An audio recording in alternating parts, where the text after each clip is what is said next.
Friends, good morning, जय श्री कृष्णा, राधे राधे। तो आप सभी कैसे हैं? आशा करती हूँ कि आप सब अच्छे होंगे और मैं भी अच्छी हूँ। तो फ्रेंड्स, अभी हो रहा है मॉर्निंग का टाइम। मॉर्निंग के बजे हैं 7। तो अभी सो के जगे हुए हैं और आप लोग यहाँ का व्यू देख लीजिए, कितना अच्छा है, कितना सुंदर लग रहा है। सुबह सुबह मॉर्निंग में ताज़ी ताज़ी हवा लेने का वो अलग ही है।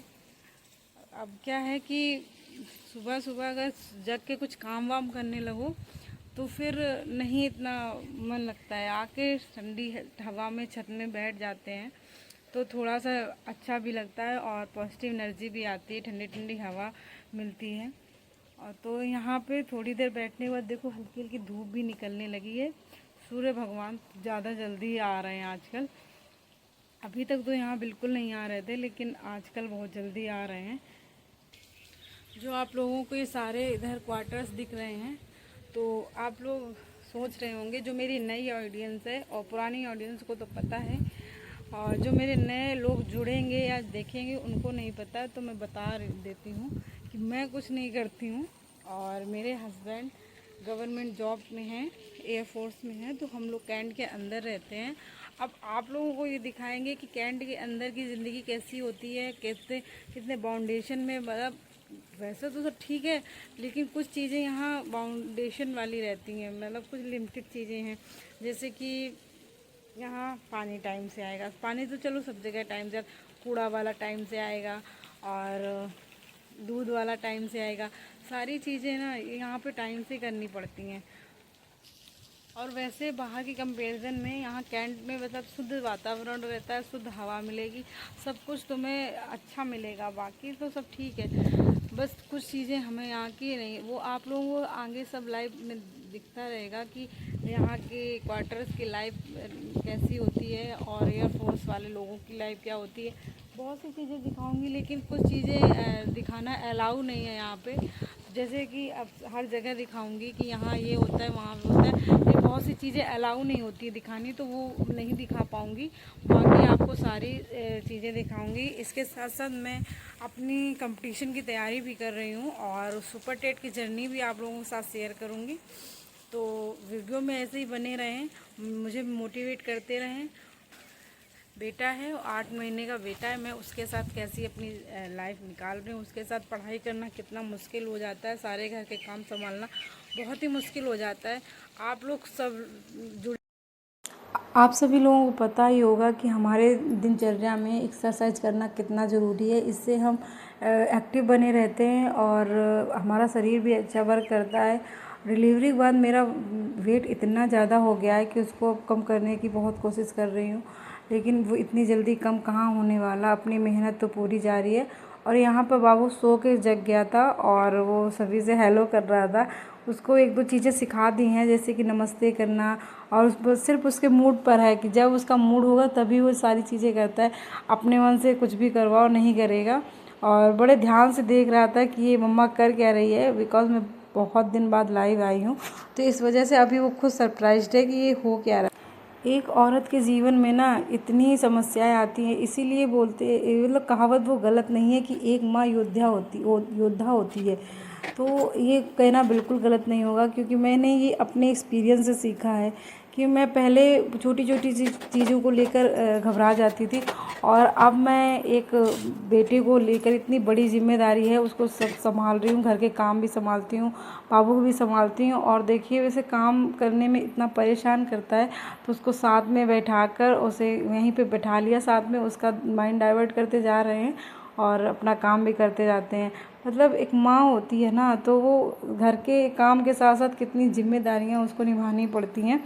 और इसी जिम्मेदारी के बीच में मतलब मैं अपने आप को ही भूल गई हूँ कि मुझे क्या करना चाहिए और कैसे क्या करूँ। ये सब चीज़ों को लेकर मुझे एक ख्याल आता है कभी कभी कि यार, मतलब लाइफ इतनी ही होती है क्या कि एक और लड़की की शादी हो जाए, बस उसके बच्चे हो जाए, पति को संभालना, बच्चों को संभालना, घर संभालना, अपने आप को तो एक लड़की भूल ही जाती है। इस और बाबू के साथ साथ मतलब मुझे खुद लगता है कि मैं अपने आप को भूल गई हूँ ना, तो मैं मेरी सही से पढ़ाई हो पाती है, मतलब पढ़ाई के लिए टाइम ही नहीं मिलता है, मतलब मुझे खुद अपने लिए टाइम नहीं निकलता। लेकिन मैं अब अपने आप को इतना मोटिवेट करूँगी कि मुझे दिन में कुछ ज़्यादा नहीं तो 2 से 3 घंटे तो अपने लिए निकालने ही हैं, ताकि मैं अपना करियर आगे से बना पाऊँ। बाबू के होने के बाद मैं अपने आप अपना करियर ही भूल चुकी थी। तो मतलब कितने बादल छाए हुए हैं और काफ़ी बादल, अब पता ही नहीं चलता है कितने टाइम बारिश हो जाए, कब क्या हो जाए। लेकिन गाइस यहाँ पे सच में ना बिल्कुल नेचुरल वाली फीलिंग आती है, बहुत अच्छा लगता है। इतने सारे पेड़ हैं और मतलब लगता नहीं है कि हम कोई सिटी में रह रहे हैं, मतलब ऐसा भी लगता है हम लोग गांव से भी जुड़े हुए हैं, हम लोग शहर से भी जुड़े हैं। क्योंकि यहाँ का जो वातावरण अगर आप की बात करो तो बिल्कुल गांव जैसा है, कि मतलब हरे भरे घास पेड़ पौधे। और जो रहन सहन की बात करें या फिर पूरा सिटी, तो हम यहाँ पे मतलब दोनों चीज़ के का कॉम्बिनेशन मिल जाता है। तो आप लोगों को दिखा दूँ कि यहाँ पे क्वार्टर्स कैसे बने होते हैं। तो यहाँ पे क्या है गाइस कि ऐसे लाइन से आप लोगों को दिख रहे हैं ना, ये पूरी बिल्डिंग है, ये इधर से देखिए, ये बिल्डिंग, ये पूरी बिल्डिंग वहाँ से वहाँ तक बनी हुई है। फिर ऐसा नहीं कि तुरंत बिल्डिंग बनी हो, फिर कम से कम काफ़ी जगह छोड़ने के बाद ये एक बिल्डिंग में कम से कम 15, 18, 20 वो क्वार्टर बने होते हैं। तो इसमें क्या होता है कि जैसे अब इसमें से सारे क्वार्टर से भरे हुए हैं, तो यहाँ लोग एक दूसरे से मतलब भी रखते हैं, संपर्क भी रखते हैं, बट क्या है कि सिर्फ उतना ओके ओके टाइप, ज़्यादा नहीं। हाँ, हम लोग जब शाम को बच्चे को लेकर पार्क वार्क जाते हैं, वहाँ मेरी बहुत सी फ्रेंड्स भी हैं, आप लोगों को अपनी फ्रेंड्स से भी मिलवाऊँगी। और अगर आप लोग पूछ रहे होंगे कि जो भी मेरे स्टूडेंट होंगे कि आपने क्या किया हुआ है, तो मैं बता रही हूँ, मैंने बीटीसी किया हुआ है और अभी मेरा स्टेट सीटेट क्वालिफाइड है और मैं सुपर टेट की तैयारी कर रही हूँ। यूपी में 6 साल हो गए हैं, सुपर टेट की वैकेंसी नहीं आई है, लेकिन अभी सुपर टेट आने की संभावना है। अभी ना ही मतलब फिर से शिक्षा मंत्री जी ने यही बोला है कि समानुपात अनुपात समानुपात इक्वल है। तो हाँ भाई, इक्वल है, हर साल लोग रिटायर हो रहे हैं, लेकिन आप बढ़ ही नहीं रहा है। तो मेरी यही योगी जी से विनती है, कृपया हम बेरोजगार बच्चों के लिए रोजगार दें, हमारी वैकेंसी निकालें, जिसमें से ठीक है, मैं ये नहीं कहती कि जितने बच्चे हैं सभी को नौकरी मिल जाएगी, लेकिन जो बिल्कुल उम्मीद लगाए बैठे हैं, जिन्होंने अपना खून पसीना एक कर दिया है, तो उनको तो उनके लिए वो उन्हें तो ये लग रहा है कि बच्चे कैसे भी वैकेंसी आए हम फॉर्म अप्लाई करें, और उनको खुद से अंदर से इतना कॉन्फिडेंस है कि उनका सिलेक्शन पक्का है, और उसी रेस में हम लोग भी लगे हुए हैं। अब हमारी पढ़ाई तो इतनी अच्छी नहीं हो पा रही है, क्योंकि बच्चे की वजह से इतनी अच्छी पढ़ाई कर पाना मुमकिन नहीं है, लेकिन मैं ट्राई कर रही हूँ कि मैं अपना बेस्ट दे सकूँ और मुझे भी एक सीट मेरी भी हो। तो इतनी तेज़ बारिश हो रही है, मतलब बहुत ज़्यादा तेज़ बारिश हो रही है, सुबह से ऐसी बारिश होती जा रही है, आपको दिख रहा होगा ना। ये मतलब इतनी भी बारिश अच्छी नहीं लगती, ठीक है बारिश हो, लेकिन इतनी भी ज़्यादा नहीं। देखो इतना नीचे पानी भर जाता है, निकलने में दिक्कत मिलती है हम लोगों को।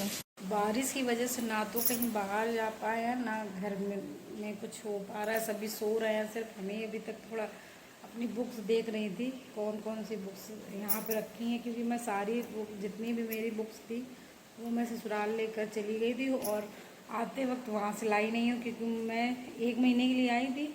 तो लेके मैंने कहा अगर बाबू को संभाल पाएंगे तो रुकेंगे, वरना फिर आ जाएंगे। तो अभी मेरी बहन भी आई है साथ में, तो काफ़ी कुछ संभल जा रहा है, तो सोच रही हूँ अभी 1-2 महीने और रुक के फिर जाऊँगी ससुराल। इस सावन की वजह से मैंने ये हरी हरी चूड़ियाँ पहनी हुई हैं, इसमें से थोड़ी से अलग कलर की है, थोड़ी मतलब मुझे मन था कि थोड़ी ज़्यादा पहनूँ, तो मैंने दोनों हाथों में ऐसे पहन ली है चूड़ियाँ। और मुझे चूड़ियाँ पहनना अच्छा लगता है, लेकिन जब ये छिन करती है तो थोड़ा सा इरिटेट से हो जाते हैं। हाँ, तो वो एक इन्फॉर्मेशन भी बात बतानी थी कि सीटेट का रिज़ल्ट आ चुका है। आप लोग CTET.nic.in पर जाकर देख लीजिएगा, और इस बार मैक्सिमम बच्चे पास ही हुए हैं और अच्छे नंबर, उनके मार्क्स भी अच्छे आए हैं। क्योंकि 2 बार से क्या हो रहा था कि बहुत ज़्यादा बच्चे फेल हो रहे थे। तो इस बार पेपर भी उन्होंने पेपर तो अपने लेवल का ही बनाया था, लेकिन हम लोगों ने बहुत ज़्यादा, हम स्टूडेंट ने बहुत ज़्यादा मेहनत करी है, तो बहुत से बच्चे पास हुए हैं। क्या है कि कोरोना के टाइम पे ना ऑनलाइन कर दिया था। अब से सीटेट का एग्ज़ाम ऑफलाइन ही रहेगा। और अभी यूपी टेट भी आने वाला है, सुपर टेट के आने से पहले यूपी टेट आ जाएगा। तो आप लोग देख लीजिएगा, आप कमेंट करके बिल्कुल बताइए कि आप में से किसके कितने सीटेट में मार्क्स आए हैं। तो मुझे अपना एक्सपीरियंस ज़रूर शेयर कीजिएगा, क्योंकि मैंने सीटेट से रिलेटेड काफ़ी वीडियोस डाली थी। अगर मेरे वीडियो से आप लोगों को ज़रा सी भी हेल्प मिली हो तो मुझे कमेंट करके बिल्कुल बताना, ठीक है।